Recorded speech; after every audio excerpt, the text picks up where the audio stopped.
media and our hour. It's been a while since we did an episode, so we're back with another episode. But before I introduce today's guest, some of the fans must know about this guest. She was on the show when I started this business 4 years ago. She was on the show right towards the beginning. I think in the year one or year two she was on. But before I introduce her, I just want to say thank you, everyone, to all the fans, to all the people out there in the sports industry for sending prayers and condolences to my family. We're having a little tough time as I lost my late grandfather, and the funeral and cremation was on Friday. So, but thank you again for all the support to everyone out there. I can't thank you enough, and I really appreciate all the support for my family right now. But he's in a better place. This show is dedicated to him, and also now we just have to live on his legacy. So I just wanted to get that out of the way. Thank you to everyone. But now, without further ado, today's guest, her name is Katie Hennessey. She was on the show also back again for a second time. She works for ESPN as a producer. Man, she does a lot of great things. She's a 3-time Emmy Award winner now. And her husband, also, I can't discount her husband. Her husband is a 4-time Emmy Award winner also. So I call before I started the show, I called them the dynamic duo of sports. So Katie, I just want to say thank you for coming on again on the show, and I really appreciate you coming on a Sunday afternoon. And how are you and your family doing? And I want to thank you for sending condolences also. But how you been? How is your family? And I saw your interview yesterday with our friend Courtney. Shout out to him, by the way, from BS3 Network. Please go follow him. But Katie, how are you doing? And welcome back. Hi, thank you for having me. And again, I am so incredibly sorry for the loss in your family. I know you were close to your grandfather, so I appreciate you giving me time as you are in the grieving process. And I just wish your family all the best and my thoughts and prayers. But we will definitely have an amazing show today, and we'll keep him top of mind the whole time. So I'm grateful to be back. You do wonderful work, and I'm so humbled that you even asked me to come back. So thank you. Yeah, anytime. And the one thing about our team, and we like to keep in contact with all the people that we are connected with, and that we had on the show. We always send messages to people to say how they're doing and everything. So that's the main thing about this business, is to keep content, and I mean keep the connects with you the whole time. And fans, if you want to ask a question on my phone, please, you can put your questions in our Spreaker app, and we'll get to some of the questions if she has time. But Katie, first, I just want to say congrats on the Emmy Award, and the 3-time Thank you. Emmy, and obviously Courtney mentioned it, but I want to for our fans who don't know, talk about the process of getting those 3 Emmys, and obviously your husband also 4-time Emmy, and what's it like for you both as a family, just to have you have. By the way, you guys just matched Tom Brady for the most award. Tom Brady has 7 rings. You guys have 7 combined already. So A talk joint about effort, the a joint joint effort. Yeah, effort. talk about that process and what's that been like for you? Yeah, it's been amazing. I think all of them for me have been completely unexpected. I got my first one when I was the talent coordinator on the team for my work on Sports Center. So that one's actually right there. It's not a trophy, but it still acknowledges the Emmy, which is exciting. And then my second one was also for Sports Center. And my most recent one that we just won was for my work on College Game Day. And every time I'm so grateful that I'm included, because I know there's so many people that go into every production at ESPN and in every sports platform in general, all the people who are nominated. So to be included is really special, and I never take that for granted. Every time I've won one, I'm like, this is probably the only one I'll ever get, and that'll be great. And that's really cool. But yeah, my husband also has 4. He won his first one for his work on E60, and then his next 2 for his work on Sports Center. He's an associate director, so he's actually in the control room. That's him right there. Oh, When he used to stage manage. Those are like his 2 favorite people. He never asks for photos, but it's Pudge Rodriguez and Darren McFadden, who are like his favorites. So he asked for photos that day. But anyways, his most recent Emmy was for his work on Peyton and Eli's alt broadcast for Monday Night Football. And he just works his ass off for that week in and week out. He's managing the guests that are booked and getting them all technically set up. He's as I said, in the control room for the show. She was managing producers and graphics and counts and all that kind of stuff. So I'm super proud of him. And together we might be a little Tom Brady-ish there, as you said. Yeah, so we already have a fan question for you on my phone here Oh my God, how nice. on the speaker app, and I want to bring it up here, not on the phone on the screen, but here on my phone. But Yeah. one of our fans wants to know. Speaking of Tom Brady, did you guys get? He wants to know if you guys got to watch the roast of Tom Brady, and if you did, Oh, yeah. what do you think? They want to know what you thoughts on it. Roast. Yeah. Yeah, absolutely. I thought that Nikki did the best job. I thought Kevin Hart was a great host. Some of the stuff I was like shocked by, a little bit of like, oh my God, you can't say that. But you know, I had some giggles. I thought it was funny. I thought it was well produced. I thought it was well edited. The clips that made it onto social, I thought were great. You know, we're always trying to expand content in whatever media outlet that is or entertainment outlet that is. Yeah. Bunch of A-listers that were there. So I thought they did a great job overall. I mean, when Tom said that he would never do it again and it wasn't really like what he expected, I was a little surprised by that, just because if you've ever seen like a comedy Yeah. roast, that's what it is. Yeah. And of course it's going to borderline on inappropriate or like, oh shit, I can't believe you just said that. Mhm. So some of them were a little too much for me, but I overall thought that it was well put together and it got a ton of buzz, which I think is the point, right? Yeah. So And yeah, that interesting. that was the main thing. And by the way, shout out to Nikki Glazer. She's one of my favorites. She's the best. She nailed everything, especially the Gronk one. Nailed it. That Gronk one was funny. I love that. Oh, good. I just literally before I watched the whole thing, because it's hard for me to like sit down and intake things in that large of a capacity because stuff's always going on. But I watched the like best of, and most of it was her on Yeah. Twitter. And I was like, oh my God, that was good. Oh my God, that was better. Oh, and then when she call Kevin Hart, she called him like 5 cent or I something. And I think 5 cent. Yeah. like she went after everybody and didn't miss. And she is stunning, of Yeah. course, I think. And she's just very unique in her comedy. I know they showed Chelsea Handler in the audience, but I don't remember if they had her speak. I feel like that would have been, Yeah, she should have spoke, I think. yeah, I feel like she would have been really funny too. I know Kim got up there and kind of Yeah. bombed. Um, I'm not a huge Kardashian fan. I said that yesterday too, Yeah. but I thought that that was an interesting pick to bring in, and I don't really know how they're connected, but Hmm. good for her, like always maintaining relevancy. Yeah, and so last year, you said you didn't make it to the New York, but your husband was there. But last year, I want to Yeah, bring this up. Last year, we had the opportunity to cover the Sports Emmy Awards in New York last year, I and saw your photos. yeah, Yeah, from the carpet. Yeah. thank you, and that was a great experience for us. And we got to interview Ryan Clark, or RG3, Ellie Duncan, pretty much the whole ESPN crew. That was, like I said, that was a great experience connecting with RG3 till the RG3 sent me condolences for my grandpa, and Oh, that's how close we are now.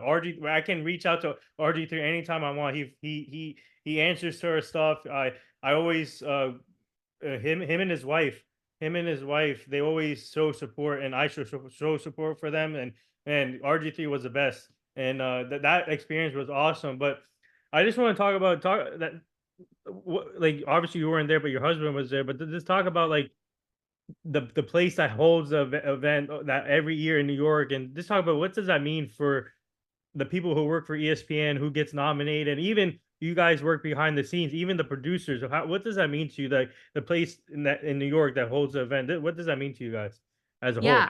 yeah, I think it's really rewarding. I don't think any of us are really in it to win awards. I feel like that's like a lot of us are former athletes, so we understand what it's like to win awards and to be competitive. So, of course, your competitiveness inside kicks in once you're nominated and you think, like, hey, my shit is really good. My content is amazing. I'm proud of this piece or this show or whatever it is. But I think everybody is so humbled that the work continues to be noticed, especially in the like vast amount of nominations that ESPN receives. So it just kind of solidifies that ESPN is still a brand that's just so well known and sought out and has so many different forms of content now. Like we were nominated for a Toy Story alt cast for Peyton and Eli, for Sports Center, our flagship, for Game Day, one of our best known shows, for different specials that we had, for just short form content. There was so much, the breadth of work is amazing. So I think it means a lot to people to be nominated. I'm sure more people wish that they could go in person. Like I would love to go in person, but again, I very much realize like it's a limited thing, and I'm just grateful to be at the company and nominated. But my husband has been able to go a few times, and he just says the room is like electric. I mean, I'm sure you know, you've been Yeah. there. Was your husband there last year? I didn't see him. Your husband. Yeah, so Oh, he was there this year and then the year before. And they just go from Bristol to New York. I forget exactly where it's at, but is I'm that the sure Javits? It's called the Javits Center, I think. there you go. Okay. So he goes down there with like a group of people who are also nominated. Um, and it's just a good networking event in addition to being like recognized for your work. There's just a who's who in the room. You can look around when you're watching like the live stream of it. And it's just so cool to sit there and think like, oh wow, we're like in this conversation. And the people that you mentioned, those I would love to know who you loved interviewing, because all the people you named are amazing. Like I just talked to Ryan Clark at the Upfronts in New Yeah. York. I like fangirl so hard over Ryan Clark because not only has he like done it, but the way that he speaks about it, every time I told him this too, I'd never met him, but I just instantly fangirled. I was like, the way that you are able to talk about sports, I always feel like I'm learning Oh something. yeah, definitely. I think that that is so important when you're watching any of our shows. You should be informed because we're a news organization, but the way that he's able to do it and say it, you're like, God, you're so good. He's just so good at what he does. And then Elle, of course, is Oh amazing. yeah, Ellie. She could do anything. But yeah, all the people that you rattled off, I would be curious to know like what your takeaways were from that, because that was such a who's who list that you rattled off. Yeah, so all the fans out there, our fans, they love what we did there last year. I'm gonna bring up the names right now for you. So, I mentioned RG3. So I interviewed RG3, Jason McCourty. That was the best one. I love that one. Even That's RG3 great. also, obviously. Mike Tirico. I was able to get a quick segment from Mike Tirico, the legend, Whoa, Mike Tirico. Uh, that's great. also, I've never met Mike Tirico. That's amazing. yeah, he's the best. Al Duncan, obviously. Kenny Smith, I interviewed. I interviewed. Oh my God, what a day. Oh my God, Have a day. yeah, this. Wait till this one. Okay. Obviously Ryan Clark was another one. Tom Verducci from LBU Network. Um, oh, Nate Burleson, that's my guy right there. I interviewed. Oh, Nate is so good. We had him on our show also, and he remembered me at the event last year. So You're that. very memorable. Good for you. Rachel Nichols, another one. She's Yep, amazing. and then the big one. Ready for this? Ric Flair. Oh my God, you got to talk to Ric Flair. I'll What send do you you out. say? Like, what do you, okay, so you have those kind of people in front of you. Like, what do you say? I mean, at the moment, so the way it was, they were coming to the red carpet taking the pictures. We waited at the end as the media people. So Yeah. whenever they say you can just grab them if they have time. So that's all. So they after they took the pictures, I was waiting at the end. They knew I was there. So and then Nate goes, and then I saw Nate, and then Nate goes, "Oh, I remember you from your show." And then that's what happened. And then also. And then when RG3 came, and then I said, "Oh, RG3, do you have time?" And I told him that we interacted on Twitter, and he remembered that too about interacting on Twitter. So that's how it happened. And then Ric Flair, I should have interviewed Charlotte. His daughter was there too, but I made a mistake about that one. His daughter was there, but I interviewed Ric Flair. He gave me the woo, the signature woo.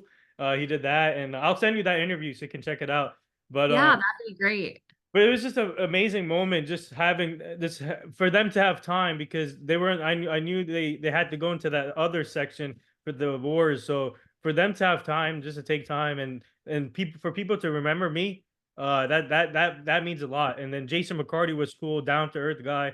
We talked about the Super Bowl, his Super Bowl rings, his brother retiring and working for NBC. So we talked about all that, and it was just amazing, amazing experience.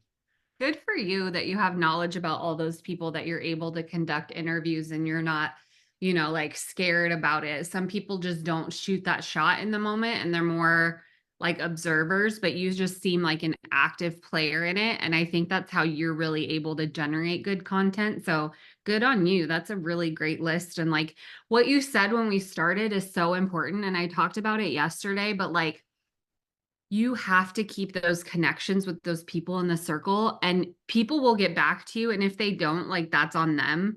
Like, people will eventually get back to you. And I think it's so smart of you to keep connecting with everybody, because you're already like in the sports circle, and the circle just like gets tighter as you're in there longer. You like know more people.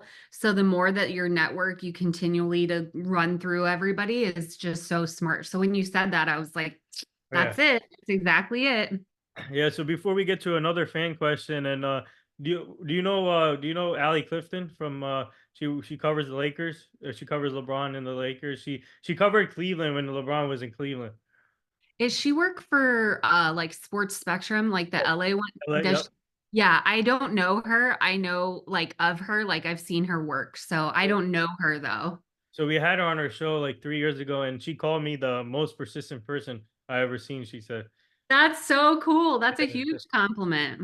Yeah, so she I will never forget that one either. And so there this fan question here, one of our fans they want to know about your memorable moments so far as a producer at ESPN, and they also want to know you and your husband's moments together working with in sports. So just talk about your own moments, and they want to know your husband and both of you together in sports. Yeah, I mean, I think meeting my husband at work is a super memorable moment. I remember I didn't want to date anybody that I worked with, so that was a little bit of a struggle off the top. But I mean, I feel like we were meant to be together, so I couldn't really fight it for too long. So I think that's a huge memorable moment at ESPN. But I remember like we've worked college football national championships together. Like, obviously, he'll do his thing and I'll do mine thing. But I'll never forget when Georgia won. What year was that? Oh, 22, I think 22? it Because was they won back to back. It was the first one. So I think it was 22. Anyways, um, I was in Indianapolis and like I was talent handling Quavo, and I was with him from like the beginning of the game, made sure he got to his seats, and then after the game and then he was like, "Oh, where should we go?" And I was like, "Oh, a bunch of the ESPN people are at this hotel and they're at the bar, you know." And I'll never forget, like, I walked in with Quavo and his team, and like Elle was there and my husband was there. So just like that was a really cool moment because Quavo went out of his way. He went up to my husband and I was like, "Oh, this is my husband. He works at ESPN too." He shook his hand and he was like, "Your wife is the most badass person." And I just think like being able to work together at an event like that was a big deal. And for a talent to compliment me in front of my husband, who like I care the most about what my husband thinks. So I just felt really proud. So that's like a fun story, I guess, working with my husband. And we used to like grind it out back in the day when we work overnights together and do like this job that neither one of us really saw us doing long term. So kind of cutting our teeth together. And then as far as myself goes, like I have so many fun stories. I think that like that game management with Quavo was really fun because I captured content with him on the field doing like a snow angel and the confetti, and I sent it to our social team and then they actually used it. Oh, wow. Um, so moments like that. What else? I'm trying to think. I've gone to Super Bowls, which I feel like I'm so privileged to be able to do that. I met Clayton Kershaw at one of our Super Bowl parties. And again, like I'm not a huge, like, let me take a photo with every person I've ever met. But with him, I was like, I am a Dodger fan. And to me, like the LA Mount Rushmore of modern times, like Kobe's up there, obviously. And I would put Clayton Kershaw up there too, because he's been like an LA staple for so long. Unfortunately, they haven't won as much as I think they should have. Um, so I think that was a really cool moment for me. But I have a bunch of, I'm not trying to be like, oh, I have a bunch of stories, but I just, it would take me a second to like think of some of the better moments, but there's been some really cool ones where I've met players and celebrities that have kind of blown me away. And for the most part, people are pretty awesome. So even like Vince Vaughn, college game day at Notre Dame, that was awesome getting to walk him around and have people just like shout out lines from all these movies that I've grown up watching and love. And I wanted to hit him so bad with some one liners. I'm like, be professional, be professional. So that was fun. Wow. Yeah. So, tell our fans. So, if you, so with you here now, working with ESPN still, and what would you say to your younger self now? Oh, wow, that's a good question. Um, I've been through a lot personally, so I would my younger self, like I would say it's going to be difficult, but you'll be able to get through and then you'll be proud of who you are as a person. And that not everything is going to be as it seems. And also to like hard work and being nice are not the only things that go into our business. There's a lot of other factors, but just to continue to be true to myself. And I think my younger self would be really excited at the stuff that I've been able to do. I still sometimes miss the idea of like me being a sideline reporter or a studio host. Mhm. Um, and sometimes I'm like, maybe I could still do that if I go do, if I left and went to a small market and did that kind of thing. But I really think I'm where I'm supposed to be. I remember when I worked at Nike in college, I worked with this woman who was a professional surfer. And I would tell, like, I was very active about telling people my dreams, which I think everybody should do. So I would always say, I want to work at ESPN. I want to be in front of the camera. This is what I want to do. And she pulled me aside one day and said, I really think you would be better at producing. I think that your ideas and you being in charge is where you're supposed to be. And so that kind of always sits with me. Like, how did she see that in 19-year-old me? So I think I would tell my younger self, like, it's going to work out, but it's not going to be what you thought it would be. Yeah, we have another fan question for you. One of our fans wants to know your favorite food and then your favorite movie. Favorite food is pizza. Like it instantly comes to my mind all the time. I love pizza. It's probably really bad that I eat it as much as I do. It's not a food, but I love Dr. Pepper. I'm like obsessed with Dr. Pepper. Um, and what was the other question? Oh, movie. I was thinking I started a note in my phone about this because there's so many comedies that I'm like, oh shit, that was funny. I love A League of Their Own. Like if I were to say sports movie, if I were to say just like movie in general, probably Steel Magnolias, which is a little bit of a callback. Um, and like comedy movie, I love like there was like that prime of comedy from like 2008 to like 2012, if you know what I'm talking about. Yeah. Like Step Brothers, The Couples Retreat, like Talladega Nights, Yeah. Old School, those kind of things. Like I could watch I think that shit's funny, so I could watch that over and over again. Hey, no, you can't go wrong with Will Ferrell movies. Oh, he's so good. I would love to book Will Ferrell in my Yeah. career. There's a handful of people that I would be over the moon, and he's one of them for sure. Yeah, and speaking of Ron Will Ferrell, what do you think about his performance in the roast with Ron Burgundy? You know what? I didn't see that part because I watched most of it, but not the whole thing. And I was like skipping around. But was it good? It was okay. I mean, obviously he was acting Like like Ron Burgundy? yeah, it was okay. It was good, but not what I expected.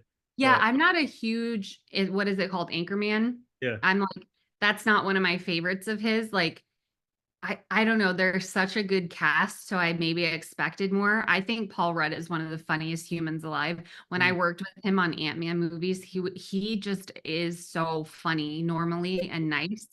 Um, but yeah, I didn't see that part, but I think Will Ferrell's funny. yeah. I don't know if he's for everybody anymore. Like, I don't know if that ride is kind of over and he's more just like a legacy comedian, but I think he's funny. Oh yeah, he's so funny. So tell our fans, whoever doesn't know about your business, talk about what's it like going to booking these people and especially working with these people? What's that like for you, just to work with, to learn more about their lives and working with them and booking them? What's talk about that process also, if for our fans who don't know. Yeah, so my job on my team is kind of twofold. I do daily college appearances or bookings, um, which is where any college athlete, coach, AD, celebrity who's a fan of the team, alum, if any of our shows want that college presence, I work on that with my counterpart named Dee. And we hustle throughout every season. Probably college basketball and college football are the busiest. We get tons of requests all week long. So the process is kind of twofold. Like, we always need to keep an eye on pop culture and be tastemakers in the content that we're creating. So we're always pitching ideas at the beginning of the week to say, hey, this is what just happened. This is what's about to happen. This has also like hit really well on social. Um, or sometimes producers will come to us directly with a specific request, and it might be on that list too. Like, we might be thinking the same thing, but sometimes it's different. And then we get a contact for whoever that person is, and we send out the request, like who we want, when we want them, what the show is, who's hosting the show, where it airs, what we're going to talk about. Not in detail, like question wise, just like, hey, we want to talk about the last game that you guys played, if it was like the home run hero of the game. And then the other aspect of my job, and that part's kind of tricky too, because we have shows all the time across platforms. Like ESPN radio goes until 1 a.m. and then starts again at 6 a.m. So it could be for any show, podcast, taped, special, anything. The other aspect of my job, I do marketing and events. So that's more like, hey, get some famous alum to come to this Super Bowl party. And that's more of like the paid side of things. Those are the commercials. Those are like the activations of gifting celebrities and things like that that are pushing the marketing verbiage and priority of the marketing side of the business. But I work with many groups at ESPN. It could be Synergy, it could be the legal team, it could be the finance team, producers of every show. It just runs the gamut who I work with every day. So not every day is the same. But I try to get in a good rhythm. Like, I have a Google Doc of running to-do list. This is probably more granular than the person wants to know, but like, it's a running Google Doc of everything that I'm working on, broken down by show, broken down by like what I need to think about in the future. Like, hey, the EA college football game is coming out in July. Are we going to actively get guests who are on the cover for that? So it's like thinking ahead, but also knowing what's going on currently. And yeah, just trying to come up with some good content. Hmm. Yeah, so we have another fan question here on on my phone. One of our fans wants to know, um, if you were not working in this business, what would you be doing now? They want to know. It's a good question. I ask myself that all the time. I'm like, I don't know what I would be good at. I think I'm an organized and communicative person. I used to want to be a dental assistant because that's what my mom did, until she had my brother. I don't know. Maybe I would be something that's kind of intrigued me lately. Is maybe like a second career when I'm older. I'd love to work for like a hospital or a nonprofit and do their PR, their communications, or be a patient advocate.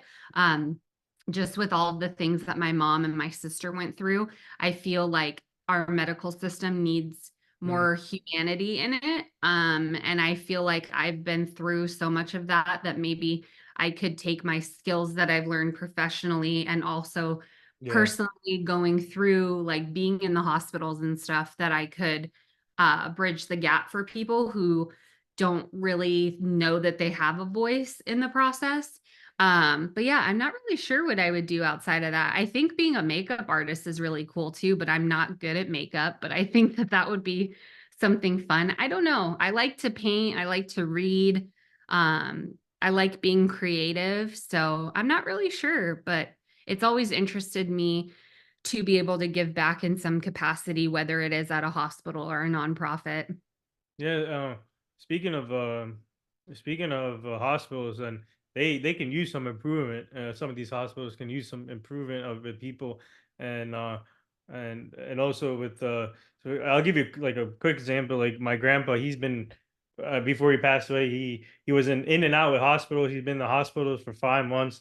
Mm. He was back at the house for 3 weeks, and he ended up back in the hospital. It was a whole crazy thing, and unfortunately, no one, no, I mean, unfortunately, his thing gave out and passed away. But for him, just to be in hospitals in and out was just a struggle for him, and it was crazy.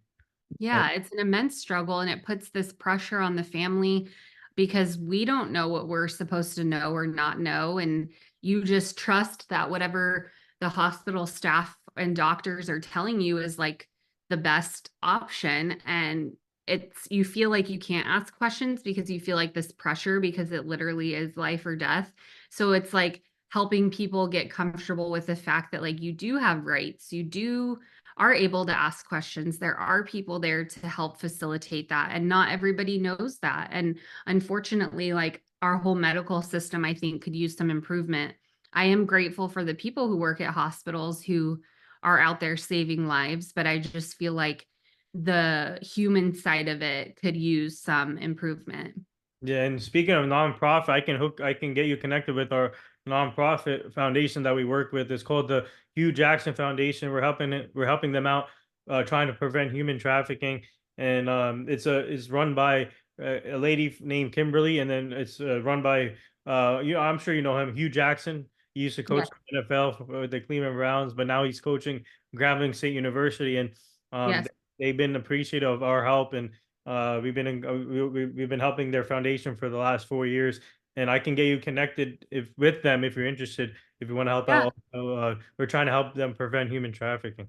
So Yeah, that would be great. I would love to, as much as time as I can give, I'd love to give back because I just feel like it's important, yeah.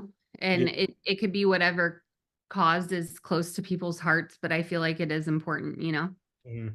Yeah, so talk about our tell our fans that women in sports has been growing big time, and now you see Yes. all the women's getting a lot more opportunities, and now they're thinking of having the first female NHL coach, hopefully in the NHL. There's been discussions of a team in the NHL hockey league trying to make one of the first females coach. So let's see if that happens. But talk about the growth of it. I have 12 people underneath my company. Five of them are females, and but just talk about like the growth of women in sports.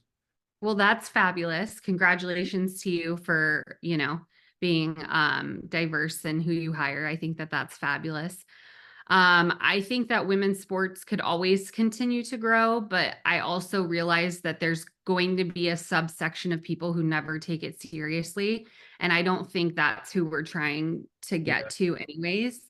I think women's sports are extremely valuable. I think women kick ass. And the fact that you have women out there playing pregnant or playing while they're on their menstrual cycle, or people who are, you know, feel like they've never been taken seriously and they still continue to grind every day.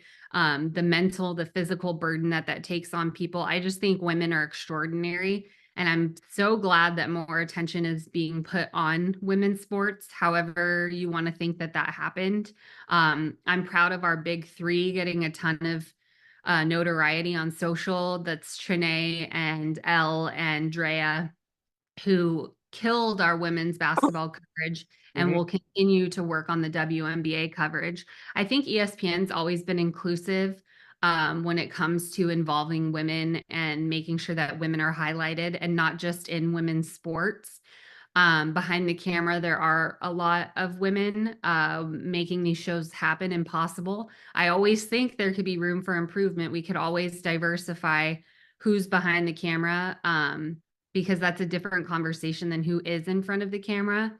Because when we're having these meetings or things like that, you want a collective group of voices to say, like, hey, that story has this angle, or hey, maybe we shouldn't say it that way, or we should say it this way instead. So I always think the more collective voices that you have, the better product you're going to get. I like to think of it as, let's collect a group of people that the world looks like, not just your own little cubby of the world. But yeah, I think women's sports are doing fantastic. I remember when I played softball and I wanted to be in college softball so bad. I thought the Women's College World Series was the coolest thing, and it's only gotten bigger, and the crowds in person have only gotten bigger. And the women, I think the difference in the professional athletes on the women's side is they're so willing to give of their time and stay and sign the autographs. I'm not saying that men don't do that. I just see it more often amongst women's sports. They're willing to give of themselves to grow the sport. Like they're going to open the door behind them. And I think the more that we do that, the more interest and value is going to come out of it. Like it's there, the numbers are there. Oh yeah. It's just a matter of continuing to effort the resources to make it even bigger. Yeah, we'll take one more fan question. One of our fans wants to know, what are your they want to know what are your thoughts on the upcoming NFL season? They're already all these teams are already back practicing, which is crazy. There's no, Crazy. but just talk about. They want to know your thoughts on the upcoming NFL season. What are you most excited for? Yeah, I always am just excited in general for the NFL season. I don't get to watch it as much now that I'm back on college sports because I'm so focused on like Saturday and then Sunday's my off day, even though we're still working on Sunday. I love a good NFL game. I don't really have a team in the fight. I guess if I did, I would say the LA Rams are my team. So that was very happy recently and now very sad. I think that the NFL is always interesting. It's not that it's anybody's game because there are the definitive like stinkers of the league. Oh yeah. But I'm interested in like the Joe Burrows and like what the Bills are going to do. And the Kansas City Chiefs are always right there. And I watch Patrick Mahomes play and I'm like, how does this guy always win? It's I know amazing. it's amazing. I know that he's quite good, but sometimes I watch him play and I'm like, You he know, feels he whatever receiver they bring, he makes him into a star. So this all season yes. they signed Hollywood Brown. I don't know if anybody knows him, but he was I think with the Ravens first. But this guy, he's gonna make this guy into a number one receiver, number two receiver. But whoever comes to that team, I don't know. Somehow they gel right away, and Patrick Mahomes makes it work. And they're already talking about a three-peat. This team is always the focus. Andy Reid has. By the way, shout out to Andy Reid, one of the best Yeah. coaches in the NFL. I don't know how they do it. They're building their own dynasty like what the Patriots did. But this Mhm. they're building this team is really special to watch. They're fun to watch. They are fun to watch, and I'd be interested to see like the coaching carousel always happens, but like will Bill Belichick get another job? That would be interesting to me. If I were him, I would just ride off into the sunset and be an analyst and not coach ever again. But I think some of these people just have it in their blood and they can't step away from it. So it'll be an interesting season. I wish I was more well versed to answer that question, like in the nitty gritty specifics. I'm always excited to play on my fantasy football league. I get trash talked a bunch that I am the worst Yeah. because I usually finish in the bottom half, but maybe this is my year. I Who's in usually that? draft pretty good. Who's in that league? It's my brother's best friend who's like my little brother, and then his two sisters who are like my sisters, my dad, and then a couple other people who I don't know as well, and then my husband. So Oh, wow. it's a pretty like we know each other really well. Yeah. But my brother and his best friend, they threatened me before last season. They're like, if you come in last again, you're getting kicked out of the Oh league. my God. And I was like, okay, well then I'm gonna take my dad and my husband with me. So good luck with your little league. That's funny. So the last thing here before I let you go, Yeah. tell our fans. Would you like to say anything to our fans? Say anything to our fans, and where can our fans find you on social media? And what do you have coming up next? That's so nice. I'm grateful to everybody who wrote in questions or anybody who's listening or will listen to this. That's really nice of you to take time out of your day. If you have any other questions, like I'm pretty reachable and I usually respond pretty timely. I'm on Twitter, Katie Hennessey. It's actually at KAY_Hennessey. And then Instagram, Katie Hennessey, just my name. And LinkedIn, you can find me. There's a picture of me if you search Katie Hennessey. And what do I have coming up? I'm going to CMA Fest next week. to work on a show that we'll have on site there. So I have a bunch of country music artists lined up to be interviewed and to be in Wow. our show. So I'm excited for that. And after that, I hope to have a nice summer before college football season comes. And I literally have no time off from August to January. So it'll be great. It's always great. It's fun. It's a grind, but it'll be well worth it because the season's always fun, you know? Hey, I love covering college football. Also, best time of the year covering college football, especially college football near where I live in Rutgers. We cover Rutgers. We cover Yes. we cover Monmouth football. We cover Princeton football. The best college football. I mean, right there. And college football season, man. But seeing all the fans tailgating, having fun, throwing parties, and interacting with the fans, interviewing the fans, interviewing players. That's like the best time for college football right there. Yeah, there's nothing like it. There's nothing else like it. Like once you go to a game or even just follow a team on TV, you're just like blown away at the tradition, at the commitment. It's just its own thing. It's amazing. I'm very, very lucky to be able to work on it. So I'm excited for the season. And Katie, we gotta have your husband on the show. We would love Oh to my have. God, anytime. Yeah, well, I guess you can let him know. But like and thank you again, Katie, and for coming on the show again. And like I said, the show is dedicated to my grandfather. And thank you guys again, all of you guys who joined the show today, and then sending condolences to my grandfather. That's and he was the best, and now we got to live on his legacy. But Katie Hennessey, like thank you again. Like I said, you're a good friend of ours now, and we'll stay connected, obviously, and keep up the great work, amazing work. Tell your husband that we say congrats also. And you two will surpass Tom Brady. So you guys are going to surpass Tom Brady. So here's more of the roast for him. You're going to surpass him. You're going to have 8 now, hopefully. But keep up the great work. Amazing. You guys are the best. I'm telling you, dynamic duo right there. Katie and her husband. So keep up the great work. And fans, please follow her right now on Instagram, Twitter, and LinkedIn. She does amazing stuff. She represents women in sports. And thank you again, Katie. It's really I really appreciate it. Thank you. I appreciate your time. Yeah, thank you.